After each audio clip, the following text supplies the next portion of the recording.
Welcome to the Riddles and Secrets of History channel. Don't forget to subscribe so you don't miss new stories. Today we will talk about shamanism, a phenomenon that is mysterious, ancient, and in its own way, universal. Shamanism is present in the most diverse corners of the world, from the vast expanses of Siberia and the steppes of Central Asia to the tropical forests of the Amazon and the deserts of Africa. Peoples who never had contact with one another often arrived at similar ideas, that the world is full of spirits, and that certain chosen individuals are capable of communicating with them. Shamanism can be called one of the most ancient forms of human religious practice. Its origins lie in the deepest antiquity, in a time when people lived by hunting and gathering, when every natural phenomenon seemed alive and animate. The wind, thunder, a river, a wild beast, all were perceived as forces with which one could and should negotiate. The shaman became the mediator between humans and the invisible world, the one who could explain the cause of illness, summon luck in the hunt, or protect the tribe from disaster. The word shaman itself comes from the languages of Siberian peoples, primarily the Tungus Manchu group. In translation, it means one who knows or one who is in a trance. And this very accurately conveys the essence. The shaman was indeed considered a person possessing special knowledge, accessible only to him. He understood what was hidden from others. And the state of trance, which the shaman entered during rituals, was believed to allow him to travel to the world of spirits.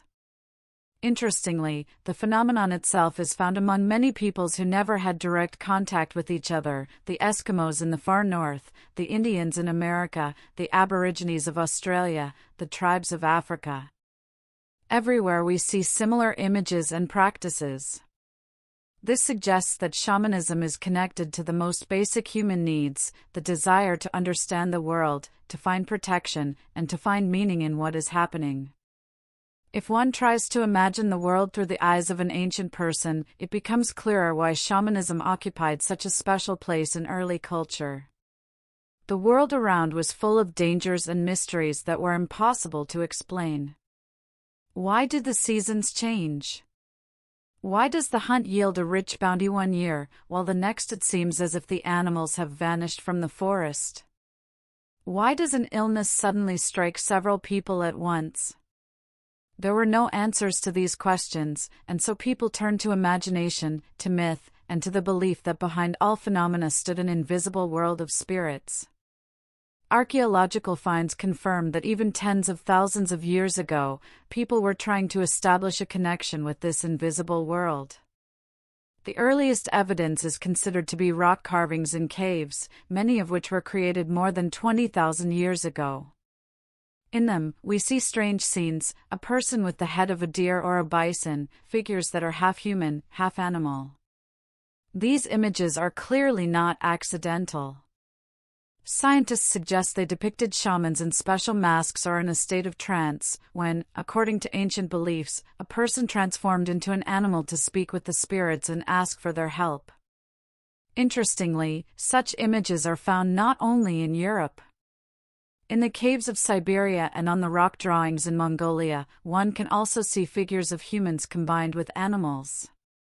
This indicates that the idea of transformation and connection with the spirit world was universal and arose independently in different places. No less important are the burial finds. In graves dating back to the Bronze and even the Stone Age, archaeologists find not only weapons or household items but also special ritual objects. These include costumes adorned with bones, feathers, and metal pendants. When a person moved in such an attire, all these details would jingle, creating the impression that a whole choir of spirits was present. In some graves, masks made of wood or leather with animal depictions have been found. The mask allowed the shaman not just to hide his face, but to, in a way, take on the image of the spirit into which he was transforming during the ritual. Musical instruments, especially the drum, were of particular importance. In burials, skin-stretched hoops have been found, which researchers believe were prototypes of shamanic drums. Their rhythm helped to induce a trance in the shaman, and the tribe believed that along with the sounds of the drum, the shaman's soul was embarking on a journey to other worlds. Sometimes, clay whistles, bone flutes, and other instruments that could have been used to create a special atmosphere during ceremonies are also found in graves. There are also striking examples from Europe. In the famous Troyes cave in France, there is a preserved image of the so-called sorcerer, a figure with antlers, a tail, and a strange posture. He is considered the oldest image of a shaman in a state of ecstatic dance. It is difficult to say exactly what he symbolized for the ancient artists. But the very idea of combining human and animal indicates that even then, there were concepts of transitioning into another state of consciousness and merging with the spirits of nature. These archaeological records show that shamanism did not arise as an organized religion with dogmas and temples, but as a natural part of the life of primitive man. It was linked to the necessity of survival. People sought ways to appease the forces of nature, to ensure luck in the hunt, and to protect themselves from diseases and enemies. The shaman became the one who, in their belief, could enter into negotiations with unseen beings and restore balance to the life of the tribe. It is important to emphasize that in the eyes of his tribesmen, the shaman was not just a person with special knowledge. He was considered a special being, endowed with a gift from birth or chosen by the spirits themselves. It was sometimes said that a shaman had survived a severe illness or an unusual dream, after which he gained the ability to see what was hidden from others. Such stories can be found in the myths of various peoples, and they are strikingly similar to each other, even if these cultures never intersected. Thus, shamanism arose at the crossroads of fear and hope, of powerlessness before the forces of nature and the desire to gain power over them. It was the first way to explain a chaotic and frightening world, the first step towards creating religious practices that would later become far more complex and organized. But it is shamanism that shows us how ancient man saw the world and what place he assigned to the unseen spiritual principle. The idea of mediation lies at the very core of shamanism, and without understanding it, it is difficult to imagine why this practice proved to be so resilient and widespread. For primitive man, the world was filled with mysteries. Everything that surrounded him seemed alive and animated. Mountains and rivers had their masters. Trees and stones possessed spirits. Animals were not just prey, but beings with souls and wills. Even illness was perceived not as a natural process, but as the manifestation of an evil spirit that had penetrated the body. Thus, the surrounding reality was divided into two layers: the visible world, accessible to all, and the invisible world, accessible only to a select few. The role of the shaman was precisely to cross this boundary and communicate with the invisible. He was considered a mediator, a guide, a person capable of entering a special state of consciousness and embarking on a journey into the world of spirits. During a ritual, the shaman's soul, according to the beliefs of his tribesmen, left the body and ascended to the celestial spheres or, conversely, descended into the underworld. In the upper world, he could appeal to benevolent deities and patron spirits. In the lower world, he could negotiate with the spirits of ancestors or fight against those who brought illness and misfortune. Upon returning, the shaman brought back answers, advice, or cures. It was this that made him an indispensable person in the eyes of the tribe. Hunting, as the main source of sustenance, directly linked shamanism with nature. For primitive peoples, the success of the hunt was a matter of life and death. They believed that an animal did not simply die. It had a soul, and behind the herd stood a special spirit master. If people broke the rules or showed disrespect, the spirits would hide the animals or bring down diseases and misfortunes upon the tribe. Therefore, hunting was always accompanied by rituals, appeals to unseen forces. And the shaman was the one who knew how to negotiate with these forces. He could persuade the spirits to give up an animal or remove a curse if the hunt was unsuccessful. Sometimes, before a big hunt, the shaman would perform a ritual in which he himself transformed into an animal, putting on a mask or imitating the animal's behavior, thereby showing respect to the spirits and ensuring success for the entire tribe. No less important was the connection with ancestors. Primitive people did not consider death to be the end. The soul of the deceased, they believed, remained nearby and could influence the fate of the living. If misfortunes or illnesses occurred in the tribe, it was explained by the anger of ancestors who felt forgotten. The shaman would appeal to these souls, offer them sacrifices, and conduct reconciliation rites. In this way, he became the guarantor of the connection between generations, the one who maintained the balance between the living and the dead. In a society where death was a daily reality, this function was of enormous importance. Why did shamanism arise specifically in primitive societies? The fact is that people of that time had neither science, nor complex religions, nor organized institutions of power. They needed an explanation for what was happening and a mechanism for protection against chaos. Shamanism proved to be a universal answer. In the figure of the shaman, a person found a doctor, a priest, an advisor, and a magician all in one. The shaman treated illnesses, explained natural phenomena, helped make decisions, and predicted the future. In the conditions of a small community, such versatility was indispensable. Shamanism perfectly matched the social structure of primitive communities. These were small groups of people united by blood kinship. In such collectives, a complex hierarchy was not required. But someone was needed to ensure a connection with the invisible world. The shaman was not a chief and did not command people directly. However, his authority was immense. His power was based not on force or wealth, but on the belief in his special abilities. And this belief was so strong that it could determine the behavior of the entire tribe. The way a shaman became a shaman also played a special role. Most often, it was believed that the person was chosen by the spirits themselves. Sometimes this happened through a severe illness, during which the person saw visions and died to their former life, only to return as a different person. Sometimes the shamanic gift was transmitted through dreams, when spirits appeared to the future shaman and told him he was chosen. Such stories can be found among the most diverse peoples, and they are surprisingly similar to each other. This indicates that the experience of a crisis, illness, or vision was perceived as a sign from above, as proof of a person's connection to the other world. Shamanism arose as a natural result of life in primitive conditions.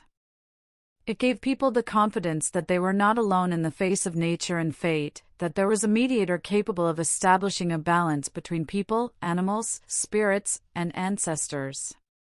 For ancient man, this was not just an explanation of the world, but the basis of survival.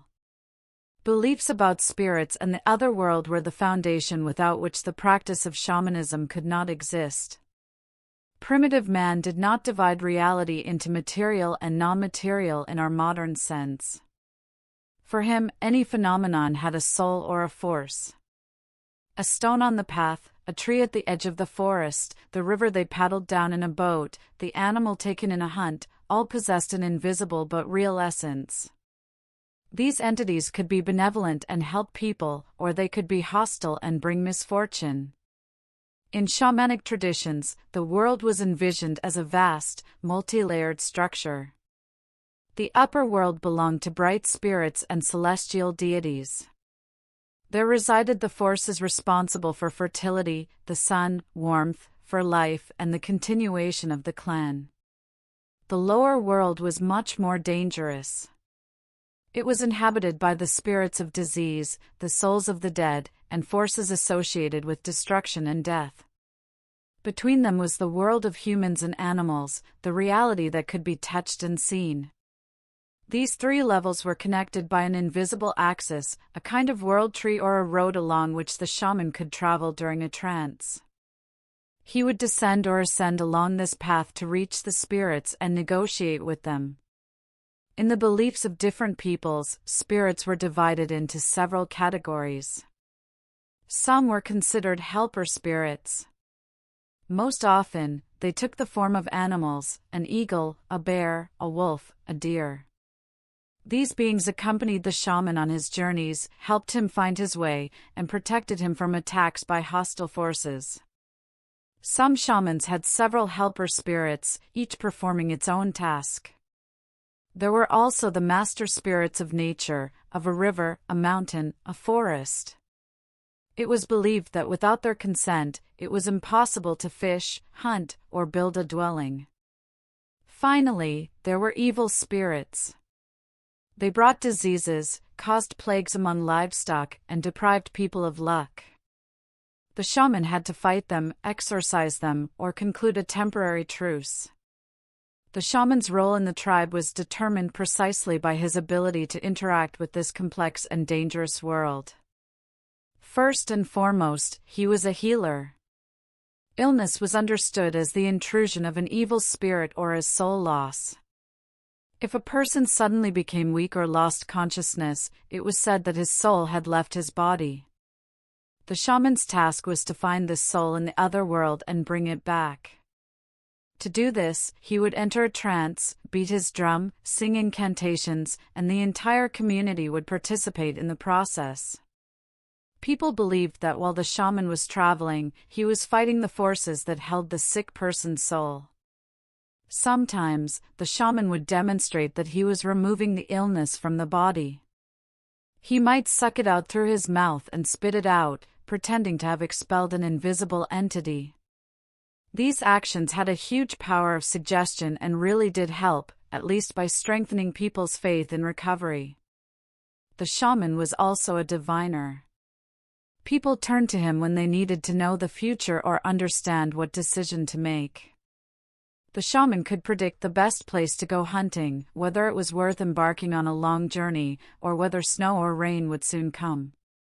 To do this, he consulted with the spirits, asking them questions in a trance, and then relayed their answers to the people. Sometimes the shaman would foretell the fate of a newborn, determining which forces would be its patrons and explaining what lay ahead. The shaman's connection with hunting was especially important. For the tribe, hunting meant survival. Without meat, there was no food; without animal hides, no clothing or protection from the cold. People were convinced that animals gave themselves to hunters only when the spirits agreed to it. Therefore, before every hunt, the shaman performed a ritual. He would address the masters of the forest or the steppe, put on an animal mask, imitate its movements, show respect, and thereby persuade the spirits to allow people to obtain food. Sometimes it was believed that the hunt would be successful only if the shaman personally went to the spirit world and received permission there. Finally, the shaman could control the elements. He might try to summon rain in a dry year or stop a blizzard so the tribe could cross a river. Of course, from a scientific point of view, this is impossible, but in the eyes of his tribesmen, his rituals gave a sense of control over the chaos of nature. Even if the rain did not fall immediately, the very act of turning to the shaman calmed people and strengthened their confidence. Shamanism answered the most important needs of primitive society: to protect from diseases, to provide food, to predict the future, and to explain why misfortunes happen. Therefore, the figure of the shaman combined several functions at once. He was a healer, a prophet, a priest, and a guardian of traditions. Through him, the tribe felt that it was not abandoned to the mercy of fate, that it had a connecting link to the invisible world where the outcome of their lives was decided. The attributes of a shaman always held immense significance, for it was they that transformed an ordinary person into a figure who mediated between worlds. Every object used during a ritual was filled with symbolism and power, and without them, the ceremony itself was considered incomplete. The most important and recognizable attribute was the drum. This was not just a musical instrument, but a kind of vehicle for the shaman's journey to the other world. In the beliefs of many Siberian peoples, the drum was called the shaman's horse. When he began to beat it, it was believed that the spirits lifted his soul and carried it to another dimension. The rhythmic beats helped the shaman enter a state of trance, and for the entire community, they became a signal that the journey had begun.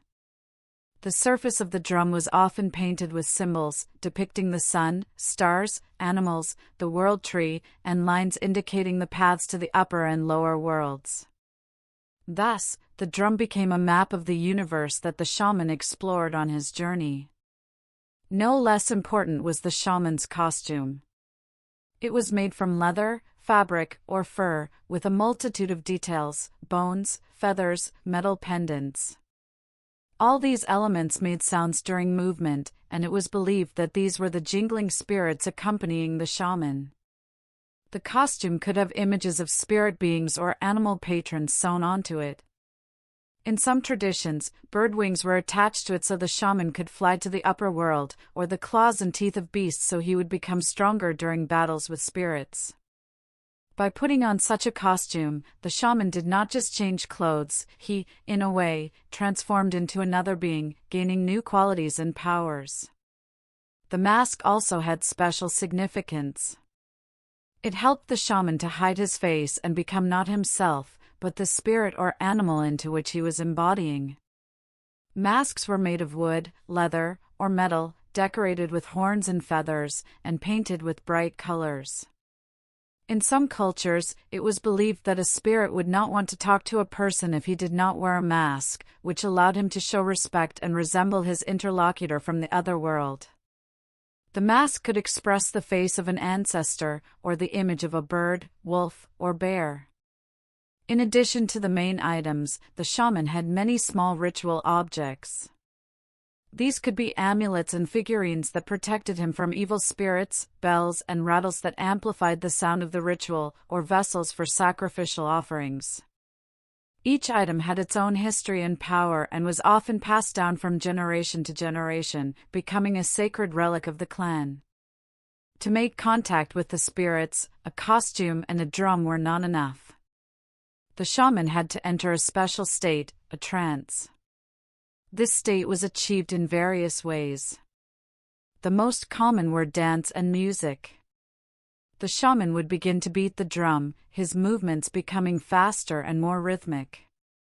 He would sing incantations or cries that mimicked animal sounds. Gradually, his breathing would quicken, his consciousness would alter, and, as his tribesmen believed, the shaman's soul would set off on its journey.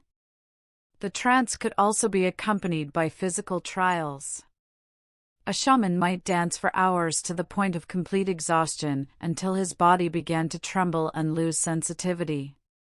Sometimes, special plants with hallucinogenic properties were used.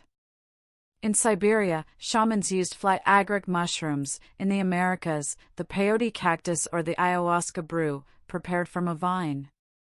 These substances induced visions and helped the shaman to see the spirits. It is important that for the tribesmen, these states were not perceived as illness or poisoning. On the contrary, it was believed that it was through visions that the shaman gained access to secret knowledge. Sounds played a special role in shamanic practices. The rhythm of the drum, the jingle of the costume's pendants, the bells and rattles, all of this created a special sound environment that immersed not only the shaman but the entire tribe in a state of communion with the ritual. People believed that along with him, they too were witnessing the journey into the world of spirits. Therefore, a shamanic ceremony was not an individual affair but always an event for the entire community. Thus, the shaman's attributes and his ecstatic practices were closely linked.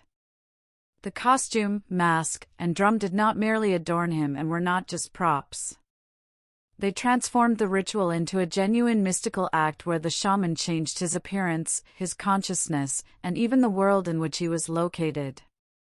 And the trance, dances, and music opened the door to that invisible reality where the fates of people were decided. Shamanism among the peoples of Siberia and Central Asia is indeed one of the richest and most complete examples of this tradition. Here, shamanism was not a random set of beliefs but a whole system of views where every detail had meaning.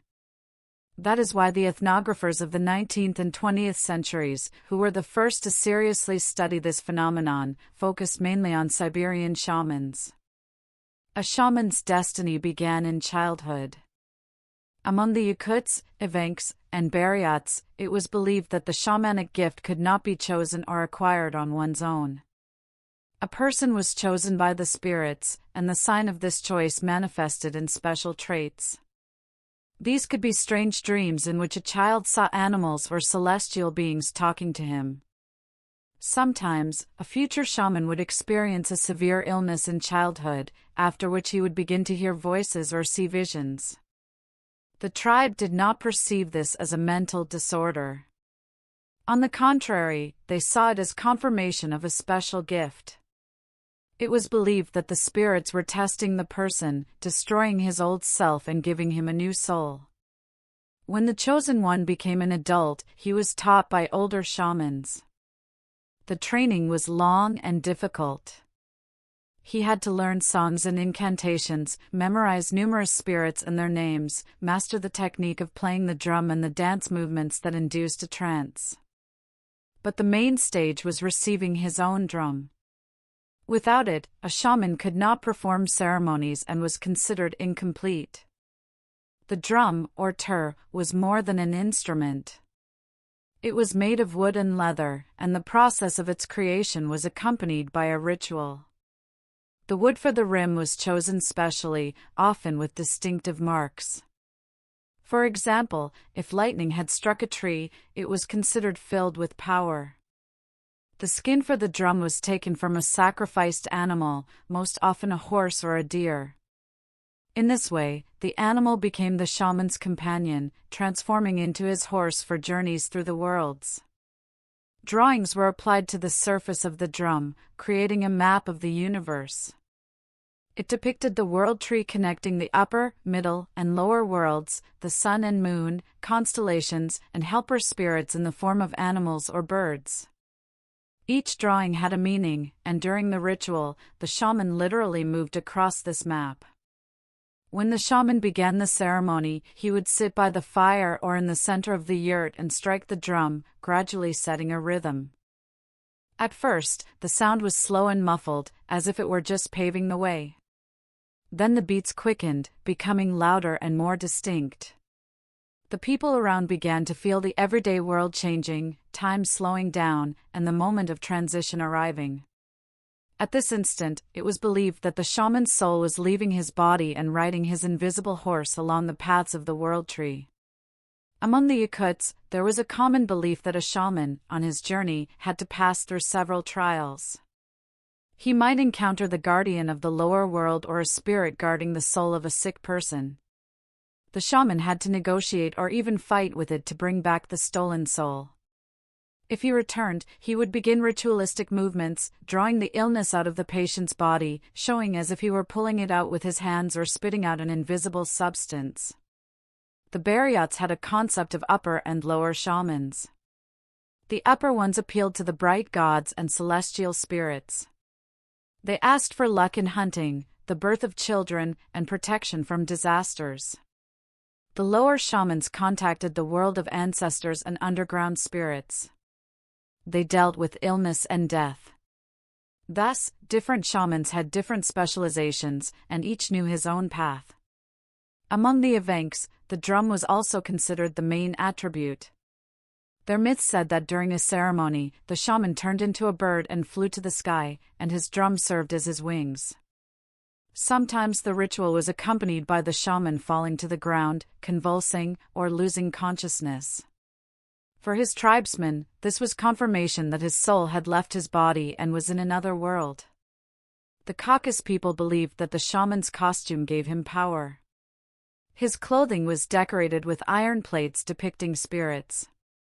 These plates would jingle during the dance, and it was believed that these were the sounds of the beings accompanying him. Sometimes bird wings or deer antlers were attached to the costume so that the shaman could better transform into the necessary image. Thus, shamanism among the Siberian and Central Asian peoples was not just a system of rituals.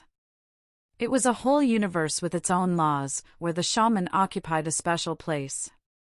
He was a healer, a guide, and a protector of the tribe. It was these practices that became the classic example of shamanism and allowed researchers to understand how deeply this belief was rooted in people's lives.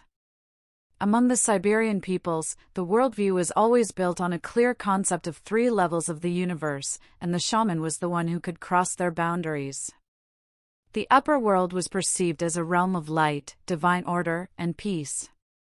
It was home to the highest deities and patron spirits who could bestow upon people good fortune, fertility, and protection from disasters. In the songs of shamans, the upper world was often described as a vast, radiant space where the souls of noble ancestors enjoy eternal life. The shaman ascended here when the tribe needed a blessing, when healthy children were desired, or when hunters went out and asked for a rich bounty. The middle world was the familiar environment of humans and animals, but even it was not merely an earthly reality. People understood that unseen forces were also at work here. Every lake had its guardian, every forest its master, and every herd of animals a special spirit that decided whether to allow people to obtain food. Therefore, the shaman was constantly on the border between this world and the world of spirits. He explained to the hunters why luck was turning away or showed them how to appease the spirits of nature. In this sense, the shaman was not only a guide to the other world but also a kind of diplomat who knew the language of the spirits and how to negotiate with them. The lower world was considered a realm of darkness and danger. Ancestors who needed to be honored lived there, but it was also inhabited by the entities of illness, misfortune, and death. The souls of the deceased could help their descendants if they were approached with offerings. But if they were forgotten, they became hostile and could send misfortune. The shaman descended into the lower world for serious matters, to retrieve the soul of a child stolen by a diseased spirit, to ransom the life of a hunter in trouble, or to reconcile the tribe with its ancestors. Such a journey was dangerous. It was believed that if a shaman lingered there too long, he might not return. The ritual of the journey was a spectacle for the entire tribe. Among the Yakuts, the shaman would sit by the fire and begin to beat his drum slowly, uttering ancient incantations. Gradually, the rhythm would accelerate, the beats would grow louder, and his voice would transition into a prolonged chant. People felt the very atmosphere change along with it. The boundary between the worlds became thin. It was believed that at this moment, the shaman's soul left his body and began its movement along the world tree. The trunk would lift it to the celestial spheres, while the roots would lead it down into the underworld. Yakut legends describe how a shaman in a trance could see the upper world, shining and full of bright beings sitting on golden thrones. There he would ask for help from the spirits and return with their blessing. Other myths tell of the descent into the lower world. The shaman would meet monstrous guardians and have to prove his strength and pass through obstacles. In some rituals, he would demonstrate this to the people, imitating his struggle, falling to the ground, and convulsing, depicting a battle with spirits. All of this confirmed that right at that moment, he was not here, but in the world where the fate of the sick or the future of the tribe was being decided. The drum played a key role in these journeys. Its deep sound was perceived as the thud of hooves. It's no coincidence that it was called the shaman's horse. The beats set the rhythm of the path, accelerating as the shaman ascended higher or descended deeper. When the ritual concluded, the rhythm gradually slowed, which was a sign that the shaman was returning. Then he could tell the people what he had seen and which spirits he had spoken with. Thus, the division of the world into upper, middle, and lower determined the entire logic of shamanic practice. The shaman was a traveler, a wanderer between the levels of the universe, the one who maintained balance. Without him, the tribe would feel helpless in the face of disease, disaster, and chaotic nature. It was this ability of the shaman to go where no one else could that made him an exceptional and indispensable figure. In Mongolia, shamanism held a special place and had features that distinguished it from the shamanism of Siberian tribes. For the Mongols, religious life was never uniform. For centuries, local traditions, shamanic rites, and Buddhist teachings intertwined here. When Buddhism in the form of Lamaism came from Tibet, it did not displace shamanism but began to coexist with it. Many ordinary nomads continued to turn to shamans, even if they already knew of Buddhist lamas. For them, the shaman remained the one closest to their daily concerns. He knew how to heal illnesses, predict the outcome of migrations, help with livestock matters, and protect against evil spirits. Buddhist monks dealt with more abstract things, prayers, sacred texts, and explaining the cosmos. The shaman, however, was a practitioner, a mediator whose help was felt right here and now. Shamanism had a particularly strong influence during the rise of the Mongol Empire. In the era of Genghis Khan, shamans were very close to the center of power. The most famous of them, Tabtingri, was a shaman who possessed incredible authority. He was considered a man endowed with an exceptional connection to the spirits and to the sky itself. He didn't just participate in rituals, he was an advisor to the Khan, a man whose word could change the ruler's decision. Contemporaries and chroniclers noted that Tabtingri's influence was so great that even the Khan's close military commanders feared him, as his prophecies and predictions could sway the Khan's judgment one way or another. In Mongol tradition, the main divine force was the eternal sky, Tingri. This was not an anthropomorphic god like in other religions.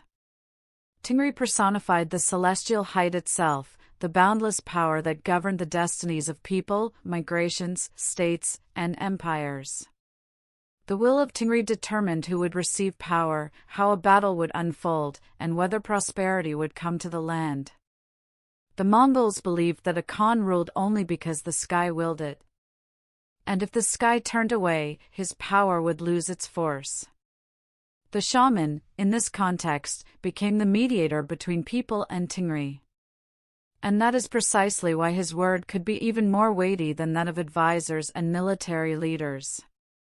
Genghis Khan used the support of shamans but, at the same time, was wary of them.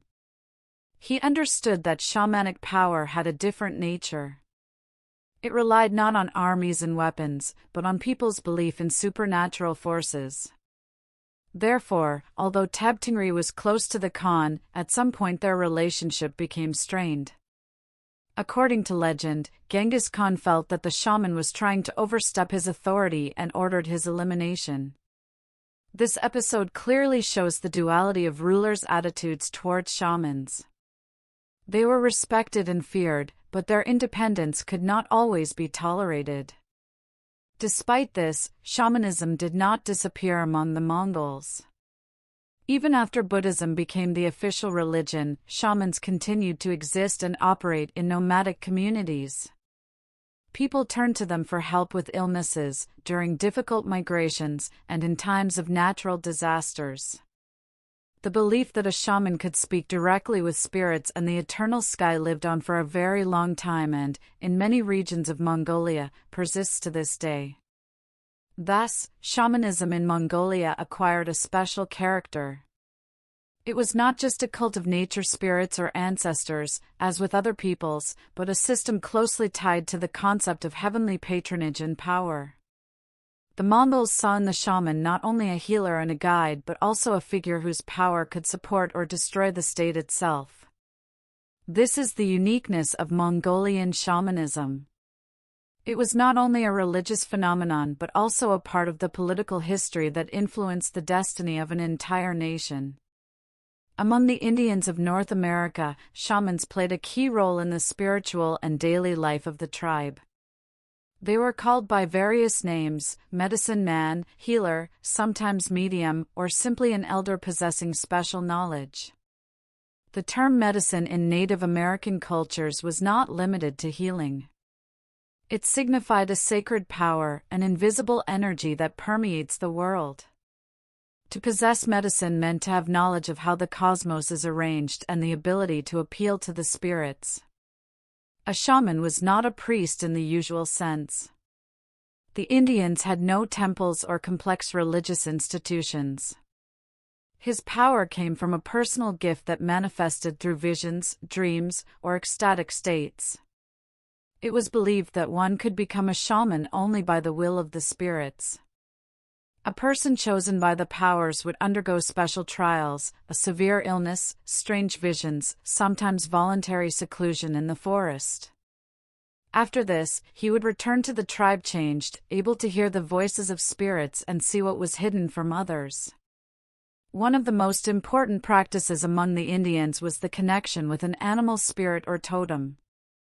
Every shaman had his helper in the form of an animal. This spirit could be an eagle, a wolf, a bear, a bison, or a coyote, depending on which animal was considered strong and significant to the tribe. The spirit would appear to the shaman in a dream, a vision, or during a trance. After that, it was believed that the shaman and the spirit were connected forever.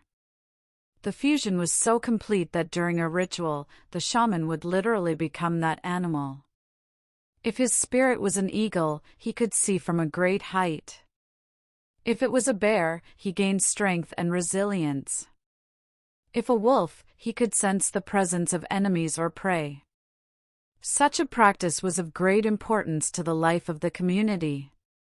With the help of his animal patron, the shaman would learn where to find herds of bison, how to treat illnesses, predict dangers, and protect the tribe from enemies.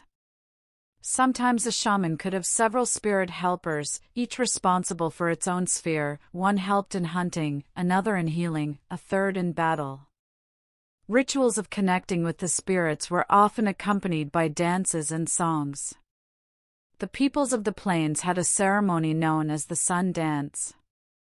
It was one of the most arduous and ecstatic rituals. The men participating in it would pierce the skin of their chest or back with wooden skewers, attach them to a pole with ropes, and dance until the skin tore.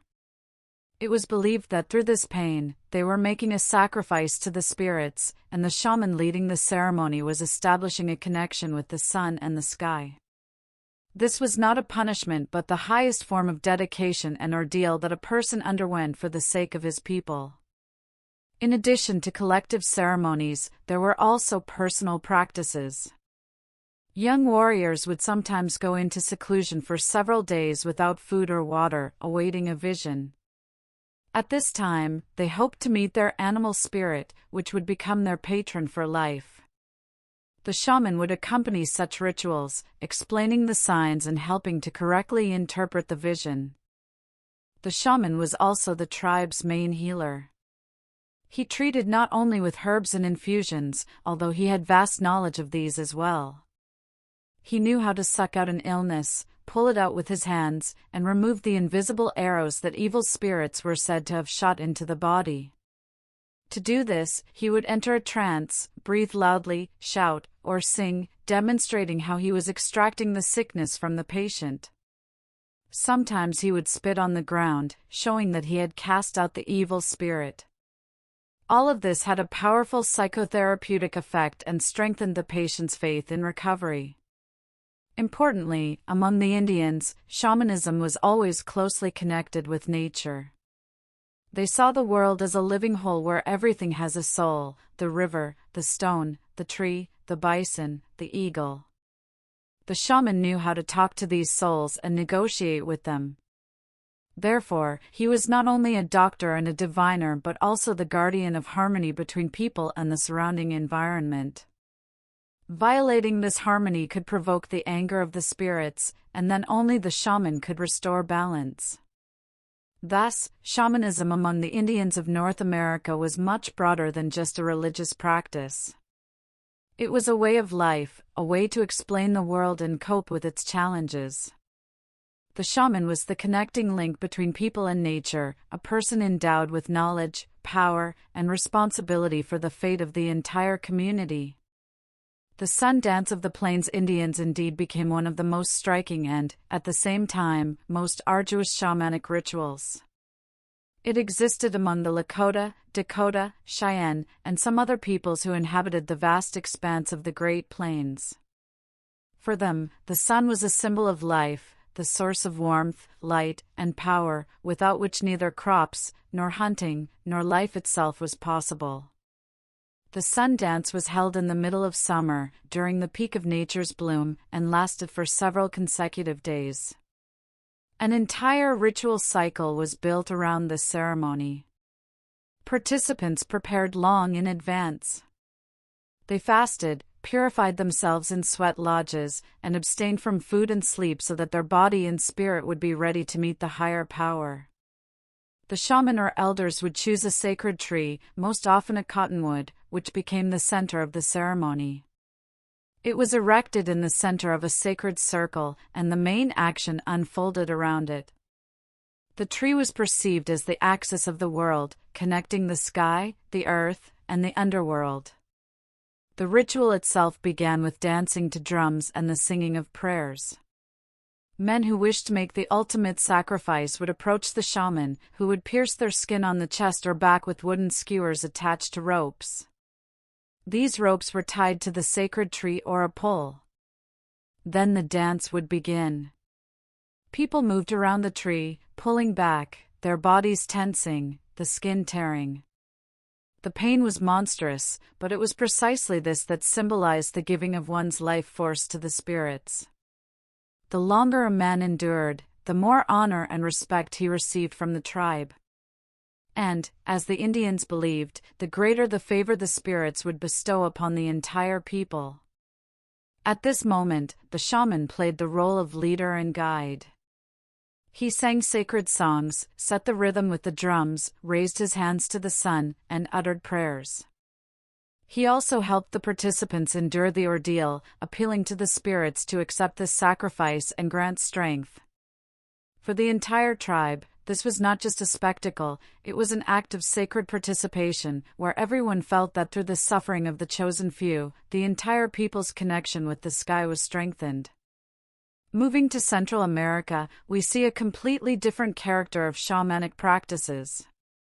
Here, among the Maya and Aztecs, shamanism intertwined with a developed priestly system and large-scale rites of human sacrifice.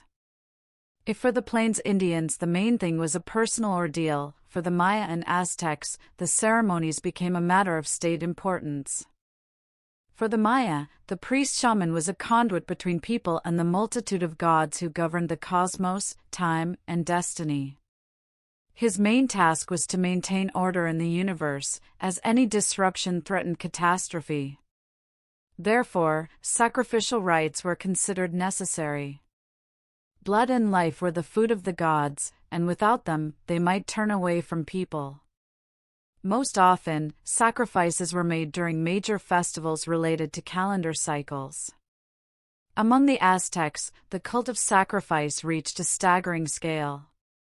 On the pyramids in Tenochtitlan, the capital of the empire, hundreds, and according to legends, even thousands of captives were sacrificed at once. Blood flowed down the temple steps, and this was not cruelty for cruelty's sake but part of a cosmological system. The priest-shamans believed that without this blood, the sun would stop moving across the sky, and the world would perish.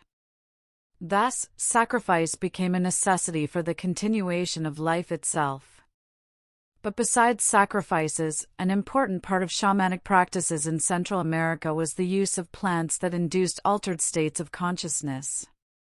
The Maya and Aztecs knew about hallucinogenic mushrooms, the peyote cactus, tobacco leaves, and other plants that allowed shamans to make contact with the gods. During such rituals, they received visions, heard voices, and saw symbolic pictures, which they interpreted as signs of fate. For their tribesmen, this was proof that the shaman was indeed talking to higher powers. Shamans especially often use psychoactive substances in combination with ritual dances, singing, and music. The entire tribe or community would witness the shaman lose touch with ordinary reality and begin to speak on behalf of the gods.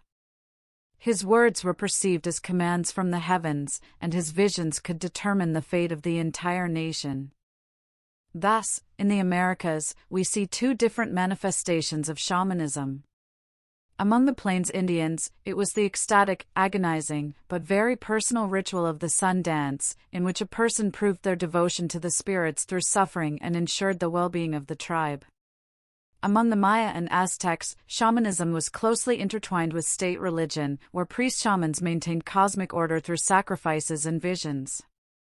In both cases, the general idea remained the same: a connection with the world of spirits and gods for the sake of preserving life and harmony in the world. Shamanism in the Amazon.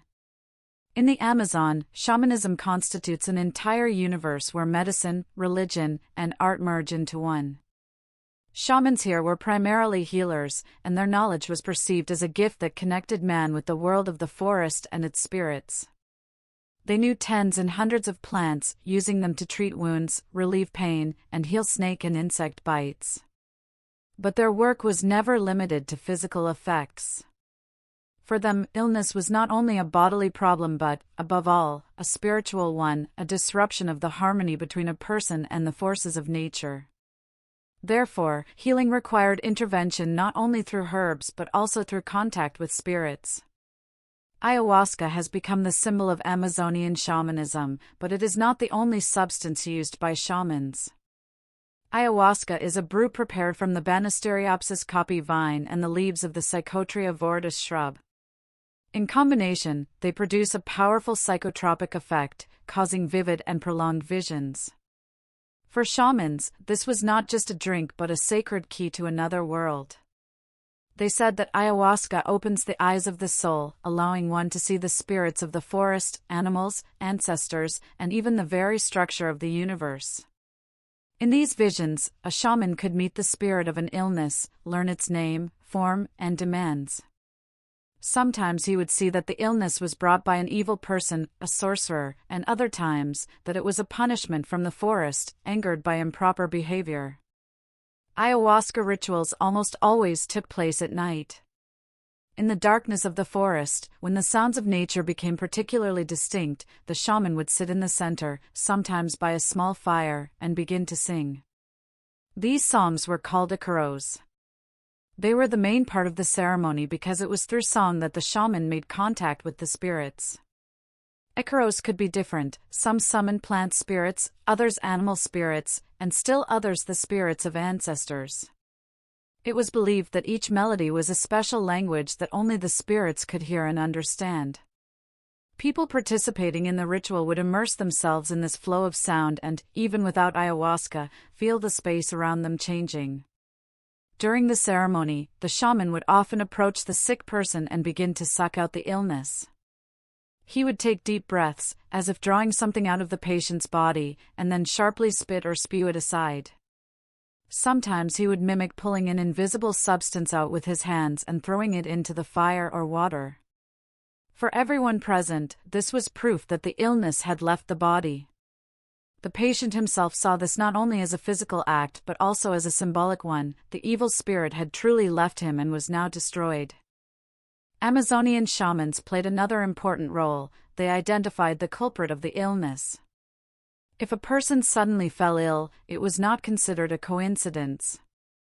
There was always a reason behind it: evil sorcery, a neighbor's envy, a broken taboo, or the anger of the spirits. The shaman would enter a trance with his helpers to find out who was responsible. He might indicate that the illness was sent by another shaman acting out of malicious intent. In such cases, disputes would begin within the community, sometimes leading to open conflicts. But the shaman could also say something else: the illness was brought by the spirits of the forest because people had broken a prohibition, cut down a sacred tree, hunted without gratitude, or polluted a river. Then the ritual became a means of reconciliation. Offerings were made, songs were sung, and sacrifices were performed to appease the spirits. It's important to understand that a shamanic ceremony in the Amazon was not just a matter for the shaman and the patient, but an event for the entire community. Relatives, neighbors, and sometimes all the villagers participated. Everyone had their place. Some would sing along with the shaman, some would support the patient, and some were simply witnesses. It was believed that the presence of everyone amplified the actions because the spirits saw the unity of the community. Thus, healing became a collective act that strengthened the bonds between people and, at the same time, with the world of nature. Ayahuasca and other vision-inducing plants were not seen as narcotics by the Amazonians, but as sacred tools. They were called teacher plants because they revealed knowledge to the shaman that was inaccessible to ordinary people. In these visions, he could not only heal diseases but also learn about the future, find hunting grounds, and predict the arrival of enemies. All this made his figure indispensable. Without the shaman, the community would feel defenseless against the dangers of the forest. Thus, shamanism in South America, especially in the Amazon, became a system where medicine, religion, and social relations were combined. The shaman was a healer, a judge, a teacher, and a protector. His power came not from himself, but from the spirits with whom he knew how to speak. And the collective rituals transformed the healing of one person into an experience that united and strengthened the entire community. Shamanism in Africa. In Africa, shamanism developed in close connection with the cult of ancestors. For the peoples of this continent, the dead never truly disappeared. Their souls remained with the living, watching over their actions, helping in difficult times, or, conversely, punishing them for mistakes. Therefore, for Africans, appealing to ancestors was no less important than caring for living members of the clan. All of life was built on maintaining this invisible union. And it was the shaman who knew how to make contact with the ancestors, to hear their advice and warnings, and to ask for their help. In African cultures, it is common to distinguish between two figures, the diviner, healer, and the sorcerer. Both could communicate with spirits, but their roles and reputations were different. The diviner or healer worked for the good of the community. He treated illnesses, helped with family quarrels, and performed ceremonies to restore luck or drive away evil spirits. He was called upon when it was necessary to reconcile people, find the cause of a crop failure, or explain why a child had died or why the tribe was suffering from a drought. The sorcerer, on the other hand, was associated with the dark side of the spiritual world. He used his knowledge for harm, could inflict illness, cause death, or sow discord. But it must be understood that the line between them was never absolutely clear. The same person could be considered both a healer and a sorcerer, depending on how he used his powers. Therefore, shamans always commanded respect mixed with fear. They were feared, but life was impossible to imagine without them. A particularly interesting example comes from southern Africa, where shaman healers are called sangomas. To become a sangoma, a person must go through a special ordeal. It was believed that the ancestors themselves choose the future shaman. This choice manifested through illness, difficult dreams, or visions. A person might suddenly fall ill, hear voices, or see spirits, and this was considered a sign. After this, they were entrusted to an elder shaman, who would train the apprentice for many years. They had to learn the language of the spirits, memorize special songs, learn to interpret symbols, and know the properties of plants and herbs. Only after many years of apprenticeship did they become a true sangoma and receive the right to work with people. Sangomas used a whole arsenal of objects to contact the ancestors. One of the main tools was bones. This was not just animal bones but a whole set of sacred objects, shells, pebbles, pieces of wood, figurines, and sometimes even metal items. The shaman would throw them on the ground and, based on how they landed, would read the message of the spirits. To us, this might resemble fortune-telling, but for Africans, it was a real conversation with the deceased. Each bone had its own meaning. Some indicated health, others a journey or a path. A third symbolized ancestors, a fourth, enemies. From the combination of these items, the sangoma understood who or what was the cause of the illness or misfortune and what needed to be done to restore order. Plants played an equally important role. African shamans knew hundreds of herbs and roots. Some were used as medicines to heal wounds or relieve pain or fever. Others were used in rituals. Some induced visions, others protected from evil spirits, and a third group purified the body and soul. But the herbs never worked on their own. Their power was revealed only through ritual. The sangoma would prepare an infusion or a powder and give it to the patient, but at the same time, he would recite incantations, call upon the ancestors, and ask them to fill the plants with energy. Thus, healing always had two sides, physical and spiritual. Amulets were an integral part of African life. They were worn by almost everyone, women, men, and children. An amulet could be made from an animal's tooth, a bone, a piece of wood, or metal. Its purpose was protection. One would ward off diseases, another would bring luck in hunting, and a third would help during war. The shaman not only created the amulet but also charged it, meaning he summoned a spirit that was supposed to reside in the object and protect the person. Without such a ritual, the amulet was considered empty and useless. African shamans combined several functions at once. They were doctors because they knew how to treat diseases. They were priests because they knew how to appeal to ancestors and spirits. They were advisors because their word was heeded when making important decisions. Sometimes they also became political figures. Their opinion could influence the choice of a chief or the decision on war or peace. The shaman's power was based not on weapons or wealth, but on people's belief that the ancestors themselves spoke through him. The main feature of African shamanism lies precisely in this: ancestors were considered a living part of the community.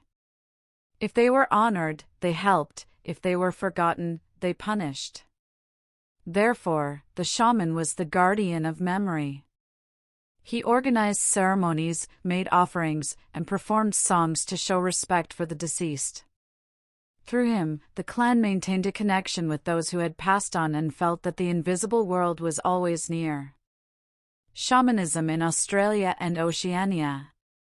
In Australia and Oceania, shamanism represents a completely unique layer of spiritual culture.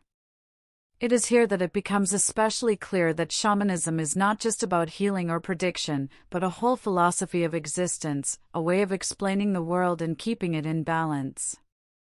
For the Aborigines of Australia, the central concept was the so-called dream time. However, the Aborigines themselves perceived this not as a time in the past, but as a timeless space where everything that exists has its origin and foundation. It is the reality where the ancestor spirits, who created the earth, mountains, rivers, animals, and people themselves, live. Every element of nature has its own story, its own song, its own trace in this dream world. These traces have not disappeared. They remain in the land itself, and shamans know how to access them. The shaman among the Aborigines was the one who could enter the state of dreamtime reality, see the images of the ancestors, and receive knowledge from them. It was through him that the community confirmed its connection to the first creation, to the laws that were given to the world at the beginning of time. Illnesses and misfortunes were explained by the violation of these laws, and the shaman restored harmony by reminding the spirits that the tribe remembers them and honors the order of the universe. One of the most important manifestations of this connection was the so-called songlines.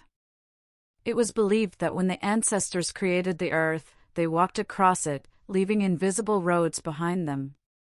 These roads can be brought to life and maintained by singing them into existence. During a ritual, the shaman would perform these songs, recreating the ancestors' path through specific places, mountains, streams, rocks. Each song was like a map. One could travel a huge distance with it, find water sources, and identify sacred places. But most importantly, the song sustained the very existence of the earth. If the singing stopped, the ancestors might turn away, and the world would begin to fall apart. Therefore, the shaman, knowing these sacred songs, was not only a guardian of tradition but also a guarantor that the universe itself would continue its motion. Rituals in Australia were often accompanied by dances, body painting, and the application of symbols to the skin. The patterns depicted totem animals or the tracks of ancestors, and the shaman's body at that moment became a living canvas on which the other world was manifested. Dances to the beat of sticks and the whistle of special instruments led the participants into an altered state of consciousness. The shaman might fall to the ground, tremble, and make animal sounds. All of this was perceived as proof that he was in contact with the spirits. If we turn to Oceania, especially New Guinea, we see that shamanism there was closely linked to nature, with the mountains, rivers, forests, and the sea. The lives of the tribes depended on the harvest, hunting, and fishing. Therefore, the shaman was the one who knew how to negotiate with the spirits of nature. It was believed that mountains had their own spirits, and if they became angry, the harvest would fail. Rivers could take offense and stop giving fish. The forest could hide the animals. To appease these forces, the shaman conducted rituals, summoned the spirits, brought them sacrifices, and sang and danced. Shamans in New Guinea often wore masks depicting spirits. These masks were large, vibrant, with long beaks or frightening faces, decorated with feathers, shells, and bones. When a shaman put on a mask and began to dance, people believed that the spirit had truly entered him and was speaking through him. At that moment, the shaman ceased to be human.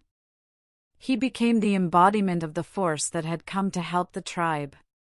The rituals were noisy, colorful, and filled with music and movement.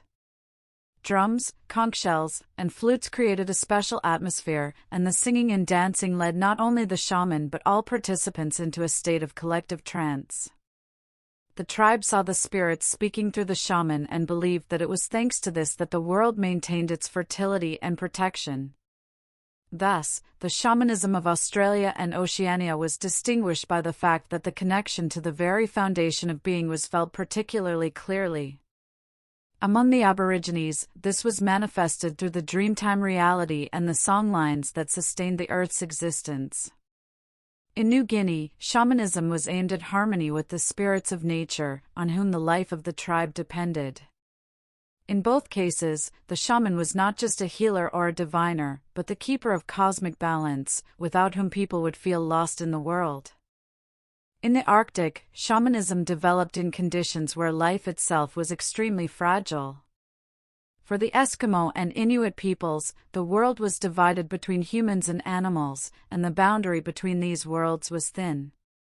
Here the shaman, called an Angakik, held a special place. He was a mediator not only between people and spirits but also between people and animals, which were the main source of food, clothing, and fuel. Without these animals, a community would perish in a matter of weeks, and so their spiritual significance was no less great than their practical importance. The Eskimo and Inuit believed that every sea creature, seal, walrus, whale, had a soul. These souls were capable of joy, offense, and even revenge. If hunters followed the rules, gave thanks for their catch, butchered the carcass correctly, and did not waste it, the animal spirits remained benevolent. But if someone broke a taboo, for example, threw away meat, desecrated the bones, or mishandled the hide, the spirits would take offense. Then they could lead the seal herds away under the ice, deprive the hunters of luck, or inflict illness upon the tribe. It was the Angakik who could rectify the situation. He would make contact with the animal spirits and ask them to forgive the people and to return the game and health. A special place in Eskimo mythology was occupied by Sedna, a goddess and spirit who was the mistress of the sea animals. She controlled all the creatures of the ocean. If people violated prohibitions, Sedna would hide the animals in her depths, and the tribe would begin to starve. In such a case, the Angakik would perform a ritual journey to the underworld kingdom to meet with her. He had to appease Sedna, sometimes by symbolically combing her hair to calm her anger. Only after this would the animals return and allow themselves to be hunted again. The rituals of the Angakik were impressive and mystical. They usually took place in complete darkness. All lamps were extinguished, and the dwelling was plunged into shadow. And in this darkness, the shaman began his journey. The other members of the tribe did not sit idly by. They sang along, beat drums, and created a rhythm that helped the shaman enter a trance. The atmosphere became thick, filled with sounds, breath, and whispers. People believed that it was in the darkness that the barrier between worlds disappeared, and the spirits came closest. The shaman would begin to make strange sounds, sometimes moaning, sometimes shouting, sometimes imitating the voices of animals. Sometimes he would speak as if with a strange voice, and everyone understood the spirits were speaking through him. For the community, this was not a performance but a real confirmation that the Ngakik was currently on the other side of the world. When the ritual ended, the shaman would recount where he had been.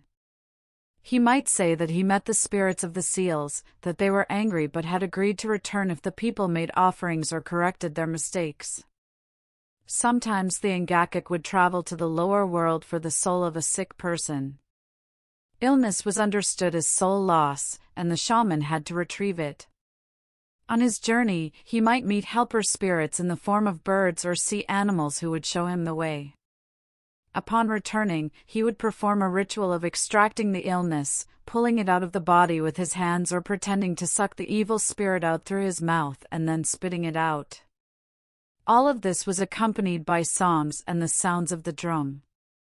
People believed that the illness was truly gone, and this faith itself had a strong healing effect. It's important to understand that shamanism among the Eskimo and Inuit was not the affair of one person, but of the entire community. People participated in the rituals, sang along with the shaman, supported him, and thus became part of the journey. They felt that their lives depended on what was happening in the darkness, on the Ngakik's negotiations with the spirits. Therefore, every ritual was an act of collective faith and, at the same time, a way to strengthen the unity of the tribe. Thus, in the Arctic, shamanism became a form of survival. The Ngakik was the one who maintained the balance between man and nature, between hunter and prey, between the living and the world of spirits. His power lay not only in knowledge but also in his ability to inspire confidence in the tribe that even in the harsh and unforgiving world of the North, people were not left alone, and that there were always forces nearby with whom one could negotiate. In Europe, shamanism did not manifest in such a complete form as among the Siberian peoples or in the Americas, but its traces permeate many ancient traditions. This is because developed religious systems formed here relatively early: Greek and Roman mythology, the Celtic priestly tradition, and later, Christianity. However, in the layers of culture that preceded these religions, we clearly see the same elements: appeals to ancestors, reverence for nature spirits, the use of trance, and ritual songs. These are all direct features of shamanism. Among the Celts, the Druids held a special place. They are most often called priests and guardians of knowledge, but their role was not limited to that. Druids could enter special states to speak with gods or spirits, and in this, their role coincided with the function of a shaman. They conducted ceremonies in sacred groves, where trees were considered animate and filled with power. For them, the oak was a conduit to the world of the gods, and mistletoe was a sacred plant that bestowed magical power. Druids performed incantations, foretold the future, healed with herbs, and managed rituals. But beyond that, their authority extended to political life.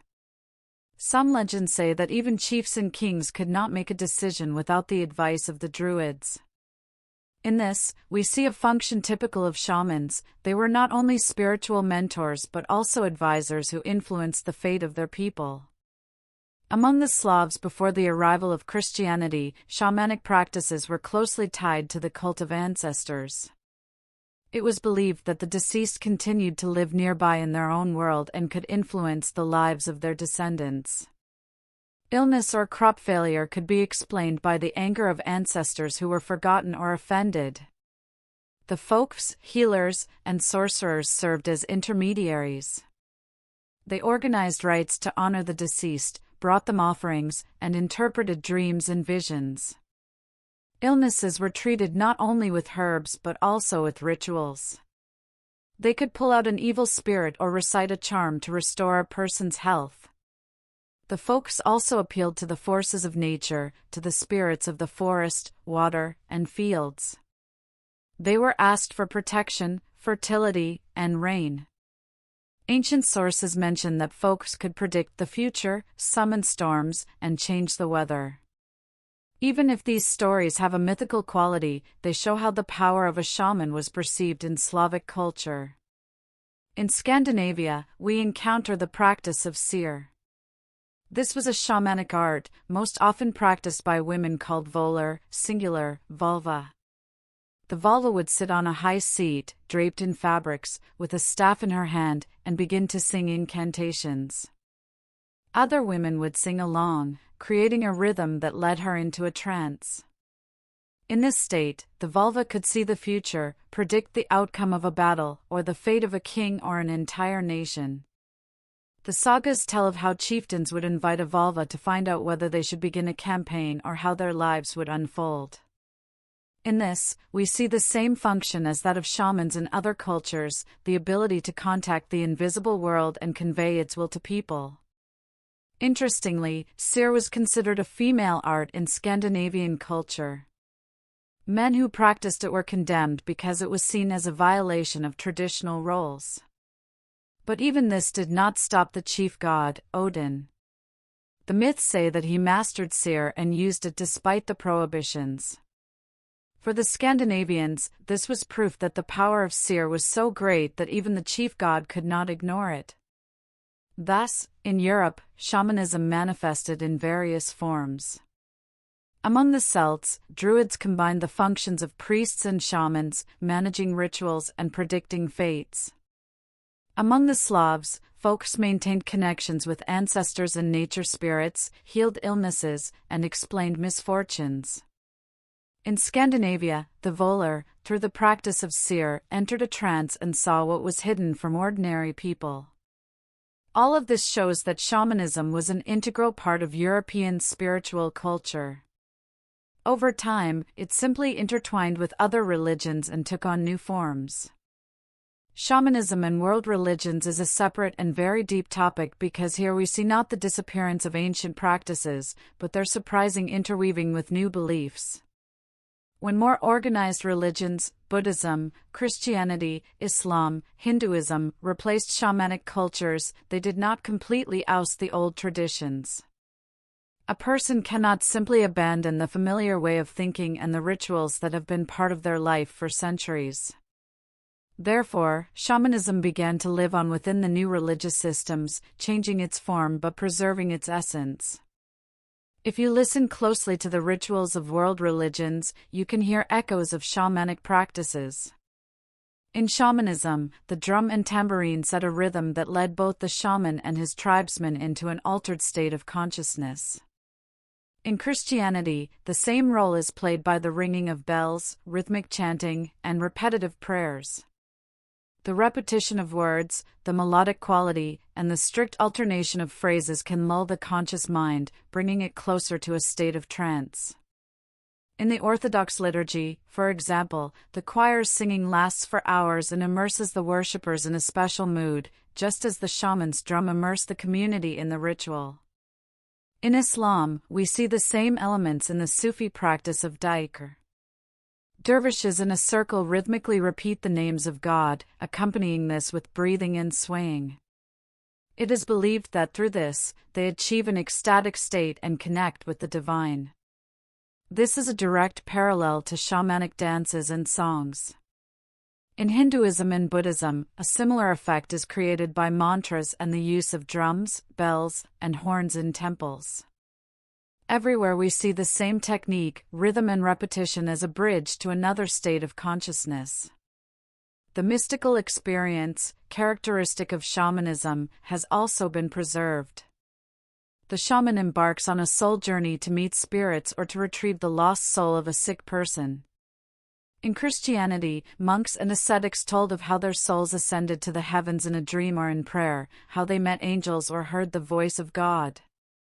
In Tibetan Buddhism, there is the concept of the post-mortem journey of consciousness through different worlds, described in detail in the Tibetan Book of the Dead. In Islam, there is the story of the Prophet Muhammad's night journey when, accompanied by the angel Jibril, he ascended to God. All these mystical experiences are different in form, but in essence, they repeat the shamanic journey to another world to gain knowledge and power. Syncretism, the blending of old and new, was particularly evident where world religions arrived in lands with strong shamanic traditions. In Tibet, Buddhism encountered the local Bon religion, which was a developed form of shamanism. Instead of destroying it, Buddhism incorporated many of its elements: ritual dances and masks, the exorcism of evil spirits, and the use of drums and trumpets. To this day, in Tibetan monasteries, one can see ceremonies that look more shamanic than purely Buddhist. Buddhism explained them differently, but the form remained the same. In northern Russia, we see a similar picture. When Christianity arrived here, it collided with the shamanism of the peoples of Siberia and the far north. People could not abandon their old customs, they were too closely tied to their way of life. So, an interweaving occurred. Rites for honoring ancestors turned into Orthodox memorial services and prayers for the deceased. The shaman's exorcism of evil spirits took the form of a priest's ojika, reading of prayers, over a possessed person. Even the ringing of bells in some regions was perceived as a substitute for the drum, a way to ward off evil forces. It was not uncommon for the same person to call himself a Christian while continuing to consult a shaman. For him, this was not a contradiction. He saw it as two paths to the same powers. There are many such examples. In Latin America, Catholicism has closely intertwined with indigenous shamanic practices. There, you can still find rituals where Catholic prayers are read alongside appeals to ancestral spirits and natural forces. In Africa, shamanism has merged with Christianity and Islam. Healers began to use the names of Christian saints or Islamic spirits, jinn, in their rituals, but the essence of their practice remained the same. All this shows that shamanism is so deeply rooted in human culture that it cannot be completely eradicated. It does not disappear, it transforms. Old rituals are given new explanations. Spirits are replaced by angels or saints, but the functions are preserved. People still seek an intermediary who can speak with the invisible world, protect them from harm, and restore balance. That is why shamanism can be called a universal form of human spirituality. It originated in prehistoric times and, having undergone changes, has survived within world religions, albeit in a modified form. Herein lies its strength and its amazing resilience.